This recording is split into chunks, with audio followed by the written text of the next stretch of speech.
The woman put on an elaborate, tight-fitting dress, so tight she could hardly breathe.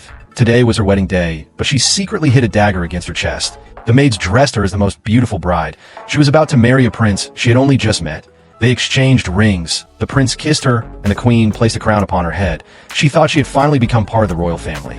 Then an ancient ritual began. The cardinal used a dagger to slice open both their palms. The prince held her hand as their blood mixed and their marriage was sealed. He lifted her in his arms and told her to close her eyes and feel the happiness. But as she dreamed of a bright future, he suddenly threw her into a bottomless pit.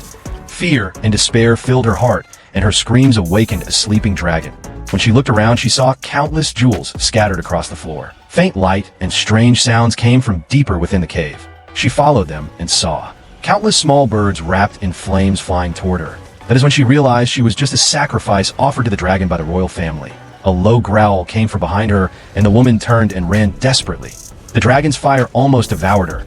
She crawled into a cave trying to squeeze through the narrow opening, but her tight dress got stuck and the flames closed in. With all her strength, she tore off the dress and escaped the sea of fire. She pulled out the dagger hidden against her chest, tore apart her clothes to wrap her wounds, and endured the pain. She was exhausted but refused to give up. Using the flint her mother had given her, she made fire and found her way through the darkness. After wandering for a long time, she discovered the dragon's nest and saw 3 dead baby dragons.